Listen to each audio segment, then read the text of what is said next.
जो अब बीटीसी ने प्राइस एक्शन दिखाया है ये डेफिनेटली काफी ऑप्टिमिस्टिक है और काफी पॉजिटिव है, बट यू नो अभी भी हमें ओवर एक्साइट नहीं होना है। हमें ये मेक श्योर करना है कि बीटीसी जो है अपना ऑल टाइम हाई ब्रीच करे, उसको क्रॉस करे। उससे पहले उसके लिए जो सबसे स्ट्रॉन्ग हर्डल है वो 58,000 की है, तो 58,000 अगर वो क्रॉस करता है तो फिर वो जो ऑल टाइम हाई है जो 64,000 था उसको रीटेस्ट करेगा। जब तक वो उसको क्रॉस नहीं कर लेता, जब तक तब तक हम एक्साइट नहीं, हमें नहीं होना चाहिए, थोड़ा सा हमें स्टिल कॉशियस रहना चाहिए।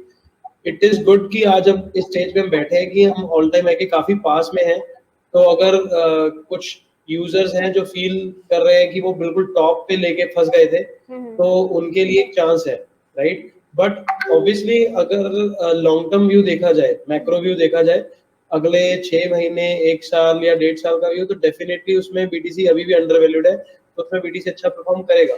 बट स्टिल जो अभी लोकल टॉप बना था कुछ महीनों पहले, तो उसके हिसाब से जो यूजर्स फील कर रहे हैं थोड़ा सा, क्योंकि काफी हर यूजर का रिस्क एपेटाइट अपना अपना होता है, तो कौन से यूजर को किस तरह से समझ आ रहा है तो उसके हिसाब से उसके पास एटलीस्ट चांस तो है आज की डेट में। एंड इट्स गुड कि बीटीसी अपना पॉजिटिव प्राइस एक्शन दिखा रहा है, because this will be good for ult's also. ठीक है सर, ये ऑल्ट्स के लिए अगर आप कह रहे हैं कि अच्छा होगा तो किस तरीके से अच्छा होगा, मैं समझना चाहूंगी आपसे, क्योंकि बाकी के एक्सपर्ट्स का तो कहना है कि अब जब ये चल रहा है तो ऑल्ट कॉइन्स हो सकता है कि एकदम स्लो हो जाएं, तो वहां से हमें प्रॉफिट निकाल कर बिटकॉइन में इन्वेस्ट करना चाहिए। तो एग्जैक्टली समझाइए कि ऑल्ट कॉइन्स के लिए कैसे बिटकॉइन का प्राइस एक्शन अच्छा होने वाला है। देखिए, अब उसका डायरेक्ट रिलेशन है बिटकॉइन डोमिनेंस के साथ।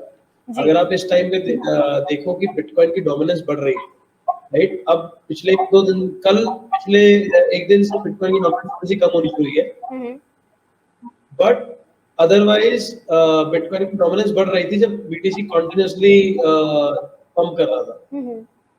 तो बुल रन में हमेशा ऐसा ही होता है कि जब बिटकॉइन सबसे पहले अपना मूव लेता है, उस टाइम पे बिटकॉइन डोमिनेंस कॉन्टिन्यूसली राइज करती है। उस टाइम पे जो ऑल्ट्स हैं वो बीटीसी के अगेंस्ट फॉल करते हैं। वो हो सकता है कि डॉलर टर्म्स में राइज कर रहे हो, लेट्स से अगर बीटीसी 10% मूव कर रहा है तो हो सकता है इथेरियम या दूसरे कॉइन्स जो है वो सिर्फ 3 या 4% मूव करे, जिससे वो नेट 6 से 7% के लॉस पे होते हैं बीटीसी टर्म्स में। तो इसका मतलब ये है कि बिटकॉइन लीड कर रहा है इस रैली को। तो जब तक बिटकॉइन अपनी रैली कंप्लीट नहीं करता, जब तक बिटकॉइन रुकता नहीं है, अपनी रैली को थोड़ी देर के लिए शांत नहीं करता है, कंसोलिडेट नहीं होता, तब तक ऑल्ट कॉइन्स मूव नहीं करेंगे। फिर ऑल्ट कॉइन्स क्या होता है कि ऑल्ट कॉइन्स एकदम से झटके से भागते हैं और वो सारा जो आपका लॉस होता है वो कवर कर देते हैं। ठीक है, क्योंकि बिटकॉइन अगर यहाँ से लेट्स से 2x होता है, आज 54,000 है, कल को 100,000 क्रॉस करता है बीटीसी, तो ऑल्ट्स की टेंडेंसी ये होती है कि वो यहाँ से कम 3 to 4x तो देके जाते हैं, बट उसके लिए फिर वो पेशेंस होती है।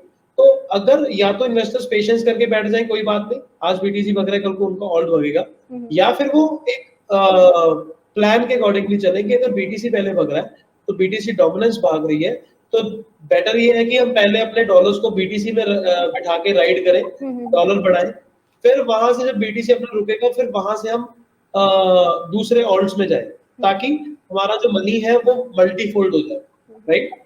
तो वो एक स्ट्रेटजी है जो अक्सर ट्रेडर्स, एक्सपीरियंस ट्रेडर्स यूज करते हैं इस मार्केट में। ठीक है, तो ये एक स्ट्रेटजी जिसे एक्सपीरियंस्ड ट्रेडर यूज करते हैं, हम भी समझकर इसे इम्प्लीमेंट कर सकते हैं और इस तरीके से यहाँ पे काम कर सकते हैं। ठीक है सर, लेकिन यहाँ पर एक चीज और, आपने पिछली बार हमें बताया था कि किस तरीके से आप कोई भी कॉइन जब खरीद रहे हैं तो उसे बीटीसी में खरीद सकते हैं, तो वहां से उसका जो प्राइस है वो बहुत अच्छा रिटर्न दे सकता है जो भी इन्वेस्ट कर रहे हैं। आज आपसे इसे और डिटेल में समझना चाहेंगे, इसे और अच्छे तरीके से हमारे व्यूअर्स को समझाइए। यूजुअली हम क्या करते हैं कि या तो नॉर्मल किसी भी इंडियन प्लेटफॉर्म पे इन्वेस्टमेंट करते हैं तो वो INR में हम सीधे सीधे कर देते हैं। अगर ज्यादा से ज्यादा कोई करना चाह रहा है तो कोई दूसरे इंटरनेशनल प्लेटफॉर्म पर USDT लेकर उसे ट्रांसफर करता है, USDT के थ्रू किसी भी कॉइन को खरीद लेता है। अब ये सेम सिनेरियो बीटीसी में कैसे लागू होगा और उसका कितना असर होगा, पॉजिटिव या नेगेटिव, वो बताइए सर। ओके, सो इसमें भी आपको एक चीज ध्यान रखनी है कि बिटकॉइन का जो ओवरऑल प्राइस एक्शन है उस टाइम पे क्या है जब आप कोई ऑल्ट को बिटकॉइन के थ्रू लेने जा रहे हैं, राइट? अगर बिटकॉइन अप ट्रेंड में है, जैसे अभी प्रेजेंटली बिटकॉइन अप ट्रेंड में चल रहा है, राइट? तो उस केस में आप ऑल्ट्स पे बैठने की बजाय बीटीसी में बैठो। आप वेट करो बीटीसी को रुकने की। बीटीसी जहां पे रुकता है वहां से फिर आप उस बीटीसी से ऑल्ट खरीद सकते हो, बिकॉज अगर आप उससे पहले बीटीसी ऑलरेडी भग रहा है, आप बीच में ऑल्ट में एंट्री ले लोगे तो ऑल्ट बीटीसी की टर्म्स में तो फर्दर गिरेगा, तो आपको वो नेट लॉस हो जाएगा बीटीसी टर्म्स में। लेट्स से आपका पूरा पोर्टफोलियो है आज की डेट में $54,000 का, या समझ लो आपने कुछ दिन पहले आपका पोर्टफोलियो था $45,000 पे, आपने उससे एक बीटीसी खरीद लिया। आज बीटीसी जो है एक $45,000 से बढ़ के 54,000 पे आ गया, राइट? अब आपका नेट डॉलर टर्म्स में आपका प्रॉफिट बढ़ गया, बट बीटीसी टर्म्स में आज भी आपका पोर्टफोलियो 1 बीटीसी ही है, राइट? अब अगर आप कहते हो कि मुझे एक बीटीसी के पोर्टफोलियो को 1.1 बीटीसी तक लेके जाना है, यानी कि 10% जो इंक्रीमेंट है वो बीटीसी टर्म्स में लेके जाना है, उसके लिए आपको क्या करना पड़ेगा? या तो आप लेट से आपको लग रहा है कि ये टॉप है बीटीसी का, आप 54,000 पे बेच दोगे, मे बी 50,000 पे वापस आएगा, आप उस टाइम पे दोबारा से बीटीसी खरीद लोगे, तो उससे नेट बीटीसी ज्यादा मिल जाएगा क्योंकि आपके पास डॉलर बढ़ चुके होंगे। या फिर दूसरा तरीका ये है आपके पास कि आप बीटीसी यूएसडी को ट्रेड नहीं कर रहे हो, आप बीटीसी को यूएसडी टर्म्स में नहीं बेच रहे, लेकिन उस बीटीसी से आपने कोई ऑल्ट खरीद लिया। लेट्स इमेजिन आपने 0.1 बीटीसी का कोई लो कैप ऑल्ट खरीद लिया, या फिर आपने 0.5 बीटीसी का इथेरियम खरीद लिया, जस्ट इमेजिन। और इथेरियम जो है वो बीटीसी आपका जो 54,000 पे रुका हुआ है या कहीं भी रुका हुआ है, उससे प्राइस का कोई मैटर नहीं करता। फिर उस केस में बीटीसी के अगेंस्ट इथेरियम जो है वो ऑलरेडी 20% भग लिया, राइट? क्योंकि मैंने 50% अपना बीटीसी का पोर्टफोलियो इथेरियम में डाला है और इथेरियम 20% आगे भगा है, तो उससे ऑटोमेटिकली मेरा जो 0.5 बीटीसी है वो 0.6 बीटीसी बन जाएगा, जो ओवरऑल मेरे पोर्टफोलियो को 1.1 बीटीसी कर देगा। तो इवेंचुअली आपको करना क्या है? आपको ये मेक श्योर करना है कि आप उस बीटीसी को फ्रैक्शंस में ऑल्ट्स में डालोगे, जब जब आपको लगेगा कि ऑल्ट रैली आ सकती है, जब जब आपको लगेगा कि बीटीसी कंसोलिडेट होने के लिए रेडी है और अब ऑल्ट्स भगेंगे, राइट? बीटीसी ने अपना जो रन देना था वो दे लिया, फिलहाल के लिए वो आराम करेगा थोड़ी देर के लिए, तो इतनी देर में ऑल्ट्स भगेंगे। So that will be good point, आप अपने बीटीसी को यूज करके ऑल्ट्स में एंट्री लो, ऑल्ट्स के भगने का इंतजार करो, ऑल्ट्स जैसे ही भगे बीटीसी बढ़ गया उसमें से वापस बीटीसी में आ जाओ, ऑल्ट से एग्जिट लेके, सो दैट आपका जो बीटीसी का प्रॉफिट है वो बीटीसी में रह जाए। जी, काफी इंटरेस्टिंग स्ट्रेटेजी है उपेंद्र सर। ये लोगों को पता नहीं है एग्जैक्टली ये चीजें, तो ये सवाल शायद हर इन्वेस्टर के दिमाग में आता है क्रिप्टो में कि किस तरीके से अपने बिटकॉइन को उन्हें इंक्रीज करना है। बीच में अगर आप प्रॉफिट बुक कर लेते हैं, कहीं पे आपको एक अच्छा प्राइस दिखाई दे रहा है बीटीसी का, मान लीजिए अभी अगर 55,000 US डॉलर दिखाई दे रहा है, किसी ने तब इन्वेस्ट किया था जब 30,000 US डॉलर था, तो उसके लिए तो एक अच्छा मौका है अपना प्रॉफिट निकाल लेने का।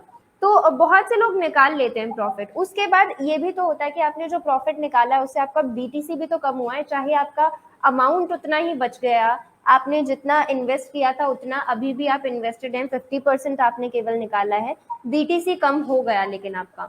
तो ये एक अच्छा सवाल था और अच्छे तरीके से आपने समझाया कि किस तरीके से इसे आपको मैनेज करना है। अगर आप प्रॉफिट भी निकालते हैं बीच में या कुछ भी ऐसा करते हैं, ऑल्ट कॉइन्स में भी इन्वेस्ट करते हैं, लेकिन मेन पर्पस अगर आपका है कि आपको बीटीसी में जितना भी आपका पोर्टफोलियो है उसे बना के रखना है, तो ये एक अच्छी स्ट्रैटेजी हो सकती है। लेकिन उपेंद्र सर, मैं और डिटेल में आपसे समझना चाहूंगी, इसके कोई रिस्क होते हैं क्या अगर हम ऐसा कर रहे हैं, हमारा पूरा पोर्टफोलियो ही बीटीसी में है? मैंने कोई भी नॉर्मल कॉइन खरीदा है, मैंने सोलाना खरीदा है, सोलाना ने बहुत अच्छा रन दे दिया, 200 US डॉलर के आसपास वो गया था। वही सेम चीज अगर मैं बिटकॉइन में खरीदी होती सोलाना को, किस तरीके से वो काम करता? और अच्छे से समझना चाहूंगी कि क्या कोई रिस्क होते हैं कि अगर बिटकॉइन नीचे आ गया तो मेरा पूरा पोर्टफोलियो नीचे आ जाएगा, ऐसा कुछ? ऑब्वियसली रिस्क तो होता है। तो अगर आपका क्योंकि आपने ये नोटिस किया होगा कि जब बीटीसी चढ़ता है तो ऑल्ट्स कंपैरेटिवली या तो बहुत ज्यादा चढ़ते हैं या बहुत कम चढ़ते हैं। बिल्कुल जैसे अब इस टाइम पे बीटीसी चढ़ रहा है तो ऑल्ट कम चढ़े हैं अभी, हम्म तो लेकिन एक टाइम आएगा तो ऑल्ट्स उसको उस गैप को कवर कर जाएंगे, राइट। ठीक है बट जब बीटीसी गिरता है, अगर वो 10% गिर रहा है तो ऑल्ट्स आपके 20 से 30% कम से कम गिरते हैं, हम्म राइट। ये भी होता है, हम्म ऑल्ट्स ज्यादा वॉलेटाइल होते हैं हम्म, बीटीसी के कंपैरिजन में, राइट, ठीक है क्योंकि उन ऑल्ट्स पे सेल प्रेशर ज्यादा होता है। तो इसलिए अगर आपने देखा कि जिस टाइम पे सोलाना आपका $200 तक गया था, हम्म और वो कुछ ही दिनों के अंदर अंदर गया था $80 से, $80 से सीधा $200 तक गया था। तो उस टाइम पे लेकिन बीटीसी तो डबल नहीं हुआ, बीटीसी तो रुका हुआ था।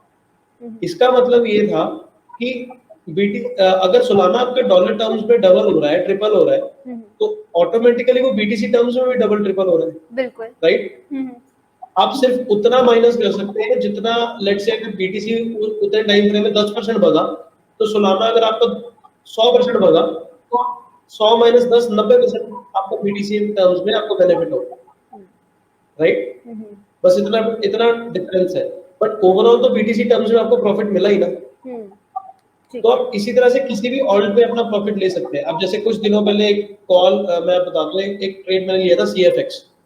सीएफएक्स में काफी टाइम से वॉच कर रहा था कि वो कंसोलिडेट हो रहा है जब से लॉन्च हुआ बाइनेंस के ऊपर।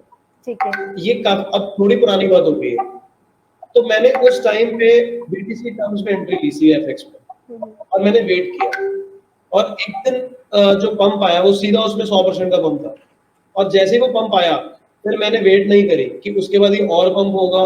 मैंने बोला अब उसने जितना मेरे लिए, जितना रन मेरा जो रिस्क रिवॉर्ड पोटेंशियल था वो दे दिया है, मैं वहां से एग्जिट लूं और मैं अपने बीटीसी को बाहर निकालूं, दैट्स इट।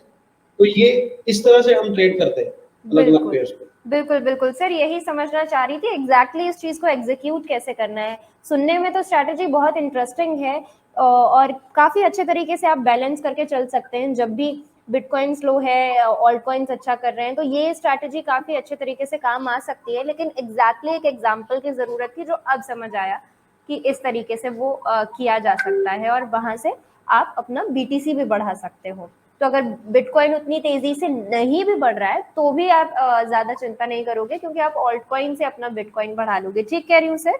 यही समरी बनती है इस सारी डिस्कशन की। बिल्कुल, मतलब उसमें अब ये आपके ऊपर होता है कि आप कितना परसेंट बीटीसी का जो है वो ऑल्ट्स में डाल रहे हैं। अगर आप सीधा 0.5 0.7 बीटीसी या एक बीटीसी पूरा डाल दें तो ऑब्वियसली आपका नेट पोर्टफोलियो बीटीसी टर्म्स में नीचे सीधा बहुत तेजी से आएगा। लेकिन यही अगर आप 0.1 बीटीसी यानी कि 10% ऑफ योर पोर्टफोलियो किसी ऑल्ट में डाल रहे हैं, तो बाई चांस अगर ऑल्ट नीचे आ भी जाए, लेट्स से कि अगर वहां से आपका 20% लॉस भी हो जाए, तो आपका सिर्फ 0.02 बीटीसी का लॉस होगा नेट पोर्टफोलियो पे। उस केस में आप अगर 0.1 बीटीसी को और डालोगे तो आप इजीली इसको एवरेज आउट कर पाओगे। देन आपके लिए एग्जिट लेना और प्रॉफिट को बुक करना और इजी हो जाएगा, डिपेंडिंग अपॉन की मार्केट की क्या सिचुएशन है। ठीक है। दिनेश जी कह रहे हैं, is it possible to buy one BTC for the viewers? I think small investors हैं व्यूअर्स, कोई छोटे कॉइन्स या टोकन्स बताइए व्यूअर्स को। दिनेश जी एग्जैक्टली ये नहीं कहना चाह रहे थे हम कि आपको एक बिटकॉइन खरीदना है या वैसा इन्वेस्ट करना है। ये केवल एग्जाम्पल के लिए बताया जा रहा था कि किस तरीके से आप अपना बिटकॉइन बढ़ा सकते हैं और कैसे आप वहां पे काम कर सकते हैं। छोटे कॉइन्स में भी आप इन्वेस्ट कीजिए, लेकिन जब क्रिप्टो की बात आती है तो जिस तरीके से आप स्टॉक मार्केट में पोर्टफोलियो बना के चलते हैं अपना, और वहां पे कुछ स्ट्रॉन्ग इन्वेस्टमेंट करते हैं लॉन्ग टर्म के लिए, तो यहाँ पे लॉन्ग टर्म आप बिटकॉइन समझिए। लॉन्ग टर्म मतलब बिटकॉइन या इथीरियम जैसे कॉइन्स यहाँ पर लॉन्ग टर्म के लिए होते हैं। शॉर्ट टर्म के लिए तो आपको अपॉर्चुनिटीज आती रहेंगी, वो 6 महीने में या 1 महीने में भी बहुत अच्छे रिटर्न्स मिल जाएंगे। लेकिन फिर भी सर, अगर कोई स्मॉल कॉइन जो इन्वेस्ट करना चाह रहे हो तो कहाँ करें?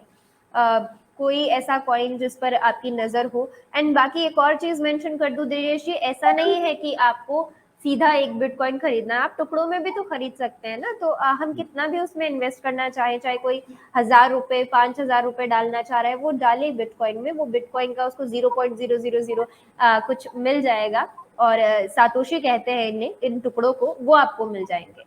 तो वो भी उतना ही सही रहेगा आपके लिए। आपको ये नहीं सोचना है कि एक बिटकॉइन कैसे खरीदूं मैं, या फिर आपको ऐसे कॉइन नहीं ढूंढने हैं जहां पे आप जो अमाउंट डाल रहे हैं उसमें आपको 1,000 कॉइन्स मिल रहे हैं, 10,000 कॉइन्स मिल रहे हैं, ऐसा भी नहीं करना है। तो ये मैं उम्मीद करूंगी दिनेश जी मैं जो कह रही हूँ आपको समझ आया होगा ठीक तरीके से। आप बिटकॉइन में अपने हिसाब से SIP के तौर पे इन्वेस्टमेंट करना शुरू कर सकते हैं बहुत आराम से, और वो भी आपको बहुत बढ़िया रिटर्न आराम से देगा। ठीक कह रही हूँ उपेंद्र सर मैं? बिल्कुल बिल्कुल ठीक है जी। सर इस बिटकॉइन एथीरियम के अलावा किसी कॉइन पे नजर रख सकते हैं क्या इस वक्त जब बिटकॉइन ऊपर जा रहा है और बाकी के जो कॉइन्स हैं वो हो गए हैं एकदम नॉर्मल काम कर रहे हैं, जितने भी कॉइन्स पर अब तक बात हुई थी वो अब धीरे धीरे एक लेवल पर आके एक रेंज पे आके काम करते हुए दिखाई दे रहे हैं, तो कोई नई अपॉर्चुनिटी ढूंढे या फिर बिटकॉइन में ही इन्वेस्टमेंट करें अभी? क्योंकि मुझे तो ऐसा लगता है कि इस लेवल से बिटकॉइन को अभी और आगे जाना है, तो ये लेवल भी फिर याद रहेगा लोगों को कि यहाँ पर इन्वेस्टमेंट की अच्छी अपॉर्चुनिटी थी। जैसे पहले लोगों को लग रहा था कि $38,000 जब हम बात कर रहे थे वो एक अच्छी अपॉर्चुनिटी थी, तो ये भी जब निकल जाएगा तो लगेगा कि वो बहुत अच्छी अपॉर्चुनिटी थी। आप क्या कहेंगे सर? देखिए वही बात है कि ऑब्वियसली अगर बीटीसी अपना ऑल टाइम हाई तोड़ता है तो आप कोई भी ऑल्ट उठा लो वो आपके लिए पोटेंशियल ऑल्ट है, बिकॉज उसने अपना रन देके आपको प्रॉफिट तो देना है। बट अब अगर जब तक बीटीसी कंफर्मेशन नहीं देता अपने नई रैली के स्टार्ट की, तो तब तक जो है ऑल्ट्स में घुसना अभी थोड़ा रिस्की है, बट स्टिल ऑल्ट्स एक तरह से बॉटम पे बैठे हैं। अगर हम साइकोलॉजिकली देखें तो ऑल्ट्स नहीं बढ़ पाए तो ऑल्ट्स का तो आज भी बॉटम है comparing to BTC terms, right? क्योंकि बीटीसी वापस अपने ऑल टाइम हाई के पास आ गया, लेकिन ऑल्ट्स काफी नीचे हैं अभी। तो उस केस में अभी ऑल्ट्स पे आप ले सकते हो entry, but I will say कि ना ही लो तो अभी बेटर है। अगर आपको लेनी है तो बहुत स्मॉल फ्रैक्शन में लो, यू नो। आप खुद जाके ऑल्ट्स को देखो कि कौन कौन से ऑल्ट्स हैं जो उनके वीकली टाइम फ्रेम पे, डेली टाइम फ्रेम पे चेक करो कि वो ऑल टाइम हाई से कितना नीचे ऑलरेडी बैठे हैं। यू नो कुछ अच्छे प्रोजेक्ट्स हैं जो टॉप 50 में आते हैं, जैसे बैंड प्रोटोकॉल हो गया, चेन लिंक हो गया, राइट? आपका रिपल हो गया, मतलब है। अब ये कॉइन्स जो है, अब अगर हम ट्रेडिंग पॉइंट ऑफ व्यू से देखें, दीज आर नॉट बैड। अब कुछ प्रोजेक्ट्स के तो फंडामेंटल अच्छे हैं, राइट? तो हर कॉइन का अपना एक प्राइस एक्शन है। अगर बीटीसी अपना ऑल टाइम क्रॉस करता है, आपका पोलका डॉट भी बढ़िया है, आपका कुसामा भी बढ़िया है, आप यू नो ओएनटी में भी जा सकते हैं, आप किसी दूसरे कॉइन में भी जा सकते हैं, आप किसी डीफाई कॉइन में भी जा सकते हैं। तो काफी टाइम से आपका आवे कंसोलिडेट कर रहा है, काफी टाइम से आपका यूनिस्वैप या आपका जो कंपाउंड है वो कंसोलिडेट कर रहा है। तो कॉइन्स की कमी नहीं है मार्केट में, तो अच्छे कॉइन अच्छे प्राइस पे आपको मिल जाएंगे। बात सिर्फ इतनी सी है कि बीटीसी की कंफर्मेशन इंपॉर्टेंट है। अभी बीटीसी का रन अगर कंप्लीट नहीं हुआ तो यहाँ से बीटीसी जो है छोटी सी करेक्शन लेके फटाफट वापस से नेक्स्ट रन के लिए निकल सकता है। मेरी एक स्पेकुलेशन है, अब ये जरूरी नहीं है, एक स्पेकुलेशन ये है कि शायद बीटीसी जो है 50,000 को क्रॉस करे तो ऑल्ट्स बनना शुरू होंगे, या फिर शायद बीटीसी अगर अपने ऑल टाइम हाई को तोड़ के या 64K के पास आगे रुक जाए, उस टाइम पे ऑल्ट्स आपके कुछ बढ़ेंगे, शायद ऐसा हो सकता है, I am not sure, right? तो अगर नीचे आता है बीटीसी थोड़ा सा, ऑल्ट्स और नीचे आएंगे तो डेफिनेटली वहां पे भी अच्छी एंट्री। ठीक है। यहाँ पर दिनेश शर्मा जी हमारे उपेंद्र सर वो हमारे ये व्यूअर हैं जो स्टॉक मार्केट में बहुत अच्छा ऑलरेडी काम कर रहे हैं, उसको समझते हैं। अब धीरे धीरे क्रिप्टो में भी काम करना इन्होंने शुरू किया है, इन्वेस्टमेंट करनी शुरू की है, कुछ कॉइन्स में अच्छी इन्होंने इन्वेस्टमेंट करनी शुरू कर दी है रिसर्च वर्क के हिसाब से। ये कह रहे हैं कि स्टॉक मार्केट तो रेगुलेटेड है, क्रिप्टो में कोई कॉन्ट्रैक्ट नोट नहीं होता, कुछ भी डिडक्ट करते हैं और फिर मेल करो तो कोई रिप्लाई नहीं आता है। स्टॉक मार्केट को हम क्रिप्टो से कंपेयर नहीं कर सकते, ऐसा कह रहे हैं। ये तो आप भी जानते हैं कि ऐसा कुछ है नहीं है, मतलब थोड़ा उनका एक्सपीरियंस किसी एक्सचेंज के साथ हो सकता है ठीक ना रहा हो, बट मैं आज की डेट में स्टॉक मार्केट में ट्रेड नहीं करता हूँ, मैं क्रिप्टो में ट्रेड करता हूँ। मुझे ऐसा अभी तक कोई प्रॉब्लम नहीं आई। अगर आप अच्छी रेप्यूटेड एक्सचेंजेस पे ट्रेड करोगे, आई एम श्योर उनके जो सपोर्ट टीम है वो भी काफी अच्छी है, and they are very quick and very precautious about their social media image also। तो वो अपने यूजर्स को इस तरह से तो छोड़ नहीं सकते। तो इवेंचुअली इट डिपेंड्स कि आप कौन सी एक्सचेंज पे ट्रेड कर रहे हो और वहां पे आपको क्या दिक्कत आई है, वो तो अब आप ही जानते हो, राइट?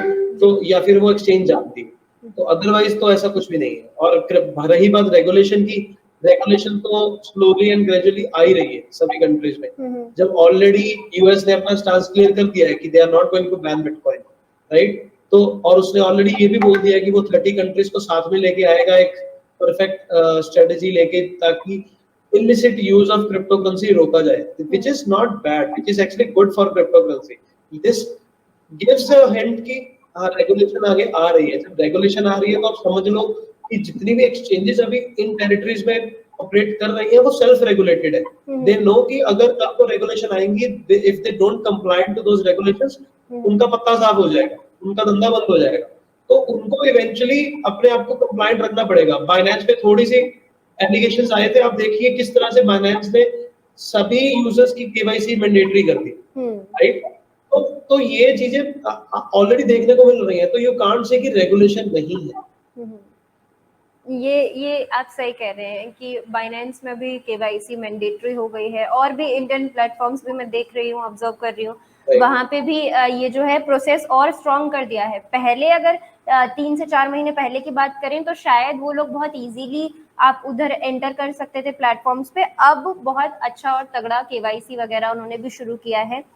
कॉइन डीसीएक्स में सर दिनेश जी को प्रॉब्लम उन्होंने फेस की थी। आप बताइए सर कि आप फुल टाइम अगर ट्रेड करते हैं मान लीजिए, या फिर कोई भी 1 या 2 दिन में कोई ट्रेड ले रहे हैं, या फिर आप नॉर्मल लॉन्ग टर्म इन्वेस्टमेंट कर रहे हैं, क्या एग्जैक्ट प्रोसेस उपेंद्र सर आप फॉलो कर रहे हैं? कौन सा इंडियन एक्सचेंज आप उठा रहे हैं, फॉरेन एक्सचेंज में आप बाइनेंस ले रहे हैं या कॉइनबेस ले रहे हैं, एग्जैक्टली आप किस तरीके से कर रहे हैं? ये सवाल मैं बहुत से अपने एक्सपर्ट से पूछ चुकी हूँ अब तक, बिकॉज हम एग्जैक्टली व्यूअर्स को क्लियर कर देना चाह रहे हैं कि एक्सपर्ट्स इस तरीके से कर रहे हैं। इनिशियल स्टेज में अगर आपको प्रॉब्लम आ रही है तो जैसे जैसे आप और थोड़ा सा सीख जाए तो आप ये नेक्स्ट लेवल होता है, इधर जाके आप ऐसे काम कर सकते हैं। आप बताइए सर आप किस तरीके से करते हैं? देखिए ये यूजर्स पे डिपेंड है कि वो उनकी ट्रेड की रिक्वायरमेंट कैसी है। अब हमें जो ट्रेड की रिक्वायरमेंट होती है उसके लिए हमें एडवांस एक्सचेंजेस चाहिए होती है, राइट? जो टूल्स बाइनेंस ऑलरेडी प्रोवाइड कर रहा है उससे कुछ 2-4 टूल्स हटके कॉइनडीसीएक्स ऑलरेडी प्रोवाइड कर रहा है। तो अगर जो एक्सपीरियंस ट्रेडर्स हैं उनकी उन टूल्स की रिक्वायरमेंट है तो they actually go on CoinDCX, because CoinDCX Binance की लिक्विडिटी को प्रोवाइड करता है, राइट? तो इस वजह से आई कैन, अगर मैं कॉइनडीसीएक्स पे ट्रेड कर रहा हूँ, वर्चुअली मैं बाइनेंस पे ही ट्रेड कर रहा हूँ, राइट? अगर मुझे वो टूल्स चाहिए तो I will definitely come on CoinDCX. अगर मुझे वो टूल्स नहीं चाहिए तो eventually I am staying on Binance, right? तो मैं प्रेफरेंस जो मेरी होती है वो बाइनेंस की होती है, ग्लोबल एक्सचेंज ही होती है। बट अगर मुझे वो टूल्स रिक्वायर्ड है तो ऑब्वियसली फिर CoinDCX is a good exchange to go, जो टूल्स इंडिया में और कोई एक्सचेंज अदरवाइज प्रोवाइड नहीं करते। सर इजी एक्सचेंज कौन सा होगा? क्योंकि अगर आप बताते हैं कि कॉइनडीसीएक्स आपको वो एडवांस लेवल के फीचर्स देता है, तो मैं चाहूंगी कि आप बताएं कि इजी कौन सा रहेगा, कौन सा प्लेटफॉर्म आसान रहेगा जहाँ पे इजीली डिपॉजिट हो जाए, और अगर ट्रांसफर कर रहे हैं बाइनेंस में तो वो ट्रांसफर इजीली हो जाए। ये सारी चीजें आसान जहाँ पर रहेंगी व्यूअर के लिए, वैसा कुछ? देखिए मैंने ऐसा कुछ अभी टेस्ट तो नहीं करके देखा, बट आई एम श्योर कि जिस हिसाब से कॉइनडीसीएक्स और कॉइनस्विच कुबेर चल रहे हैं, अपने यूजर एक्सपीरियंस पे कंटिन्यूअसली काम कर रहे हैं, तो आई एम श्योर कि इनका जो यूजर एक्सपीरियंस है वो जीरेक्स से मच बेटर होगा। बट वजीरेक्स लेकिन वो तभी मेरे को पता लगेगा जब मैं उनको एक्चुअली यूज करके देखूंगा। मेरे को ज्यादा जरूरत पड़ती नहीं है इसलिए मैंने इनको यूज किया नहीं है, बट इतना मैंने जो पहले यूज किया था वो कॉइनडीसीएक्स को एक टाइम पे यूज किया था, तो उस टाइम पे उसका यूजर एक्सपीरियंस ठीक था, अच्छा था, अंडरस्टैंडेबल था। आज की डेट पे आई एम श्योर कि उन्होंने और भी इंप्रूवमेंट्स करी होंगी टाइम के साथ, जिस तरह से वो काफी आगे बढ़ चुके हैं। तो ये एक बहुत सब्जेक्टिव क्वेश्चन है और ये तभी आंसर किया जा सकता है just in a very justifiable manner जब मैं एक्चुअली सारे प्लेटफॉर्म्स को यूज करूंगा और उसके बेस पे अपना एक वर्डिक्ट दे पाऊं। अदरवाइज अभी डिफिकल्ट है, बट आई एम श्योर कि एक अच्छा यूजर एक्सपीरियंस अगर इंडिया में आपको चाहिए तो 3-4 एक्सचेंजेस है जिन पे आप रिलाई कर सकते हैं। एक कॉइनडीसीएक्स है, कॉइनस्विच कुबेर है, ज़ेप्पे है, फिर आपका वजीरेक्स है। ये 3-4 एक्सचेंजेस है जिन पे हम यूजुअली रिलाई करते हैं। ठीक है सर, बाइनेंस में जब आप कोई भी अपना इन्वेस्टमेंट डाल रहे हैं, कोई ट्रेड कर रहे हैं, तो अगर बाइनेंस में जाना चाहते हैं हमारे जो जितने भी व्यूअर्स हैं, उन्हें लगता है कि वो थोड़ा आसान हो जाएगा, या फिर जो एडवांस फीचर्स हम बात करते हैं कि फ्यूचर्स में मार्जिन में उनको काम करना है, वो अगर वो कर रहे हैं, तो आप किस तरीके से ट्रांसफर कर रहे हैं अपना अमाउंट? क्या वो इंडियन करेंसी को एक्सेप्ट करते हैं? इंडियन INR डिपॉजिट किया जा सकता है वहां पे, या पहले उसे कहीं से एक्सचेंज करवा के फिर डॉलर डालना है? एग्जैक्टली कैसे कर रहे हैं? देखिए, कई तरीके हैं। एक तरीका है कि आप एक्सचेंजेस लाइक CoinDCX, WazirX या CoinSwitch, कुबेर, यहाँ पे INR डाल के यहाँ से अपना USDT बाय करो या फिर BTC बाय करो। इवेंचुअली आई प्रेफर कि USDT बाय हो, बिकॉज उसकी प्राइस फ्लक्चुएशन कम होती है। तो USDT को ट्रांसफर करो बाइनेंस में, राइट? या फिर बाइनेंस ऑलरेडी प्रोवाइड करता है P2P की प्लेटफॉर्म, जिस तरह से WazirX पे P2P है, इसी तरह से बाइनेंस पे भी P2P है। तो आप डायरेक्टली वहां पे भी INR डिपॉजिट करके अपना USDT क्रेडिट कर सकते हो अपने बाइनेंस अकाउंट में। और फिर उसको जो है, अगर आपको फ्यूचर्स खेलना है तो ऑप्शंस खेलना है, वहां पे उन फ्यूचर्स के वॉलेट में अपना ट्रांसफर कर सकते हो। तो इंटरनल ट्रांसफर कहलाता है, ठीक है। राइट? अगर आपको इंडियन एक्सचेंजेस से करना है तो आप जो मैंने एक्सचेंजेस बताई हैं, इन्हीं एक्सचेंजेस पे जाके आप कर सकते हो। एक अब मेरे को ये नहीं पता है कि अभी एट प्रेजेंट ये फंक्शनल है या नहीं है। जीरेक्स भी एक जो है ऑलरेडी बाइनेंस के साथ, क्योंकि बाइनेंस ने एक जीरेक्स को एक्वायर किया हुआ है, तो it is possible to transfer to and fro from Zirex to Binance and from Binance to Zirex USDT। वो तभी पॉसिबल जब आपका अकाउंट KYC होगा दोनों तरफ से, राइट? वो इंटरनली ट्रांसफर अलाउ करता है WazirX भी। तो now this is something that you have to, the users have to try out. उसके बाद उनको पता लगेगा कि कौन सा उनको जच रहा है, कौन सा तरीका उनको जच रहा है। जी, ये अभी भी जहाँ तक मुझे लगता है WazirX और बाइनेंस जो आप बता रहे हैं, ये ऐसा अलाउ करते हैं, ये अभी भी अलाउड है जहाँ तक मुझे लगता है। और बाकी भी धीरे धीरे जो दूसरे एक्सचेंजेस हैं वो भी ये वाली स्ट्रैटेजी को यूज करना शुरू कर देंगे कि इजीली वो ट्रांसफर कर सके, ताकि और कन्वीनियंट हो जाए हम जितने भी लोग इंडिया में यूज कर रहे हैं। ठीक है, ठीक है सर, ठीक है। तो ये एक डाउट था। जब आप P2P की बात करते हैं, एग्जैक्टली ये P2P कैसे काम करता है सर? ये अगर आप थोड़ा सा और अच्छे तरीके से बता पाएंगे। क्या डायरेक्ट वहाँ पे INR P2P में डिपॉजिट हो सकता है, या किसी से खरीदना पड़ता है? कैसे ये काम करेगा?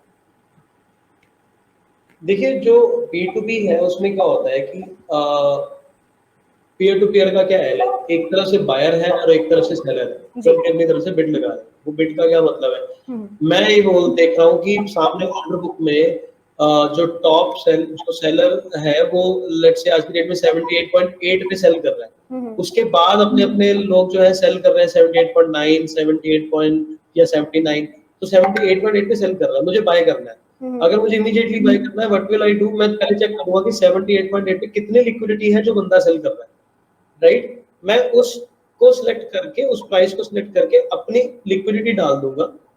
जितनी भी लिक्विडिटी मार्केट में, अब ऐसा है कि या तो एक बंदा जो लेट्स से 500 USDT जो है सेल कर रहा है, लेकिन मेरे को 1000 USDT बाय करना है।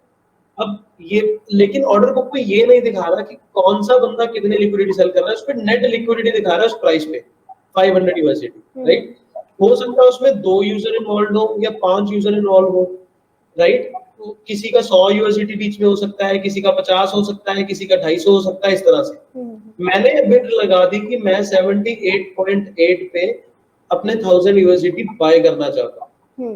तो उससे क्या हो जाएगा कि अब ये बिड जो है चली जाएगी मार्केट में कि 78.8 का बाय ऑर्डर आ गया। तो जो दूसरा बंदा सेल करना चाहेगा वो 78.8 पे वो अपनी सेल की बिड लगा देगा। कोई $200 की बिड लगाएगा, कोई $300 की लगाएगा, कोई $50 की लगाएगा। उस तरीके से आपका जो है आपको उतने नंबर ऑफ रिक्वेस्ट आती चली जाएंगी। फिर उसके बाद आपको बोला जाएगा कि आप अगर आपको लेट्स से बाय करना है, दैट मींस कि आपको यूजर के अकाउंट में INR डालना है। तो यूजर, जो सामने वाला यूजर होगा, वो अपना अकाउंट डिटेल शेयर करेगा। मैं उस अकाउंट में पहले एडवांस में अमाउंट डालूंगा।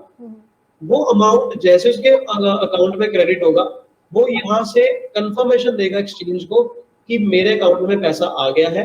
तो उसके अकाउंट से यूएसडीटी डिडक्ट होकर मेरे अकाउंट में आ जाएगा। ये इसलिए पॉसिबल है बिकॉज जो यूजर सेल करना चाह रहा है अपना यूएसडीटी, वो पहले अपना यूएसडीटी लॉक करवा रहा है एक्सचेंज को कि I am ready to sell at this price, whoever is willing to buy this USDT, ठीक है, ये मेरे अकाउंट में मेरे अकाउंट में पैसा भेज दो। सो एक्सचेंज बीच में क्या कर रहा है, एक्सचेंज ने बहुत स्मार्टली इसमें ऑपरेट किया है, जहां पे वो पैसा अपने अकाउंट में ना लेके वो बायर और सेलर को आपस में मीट करवा रहा है।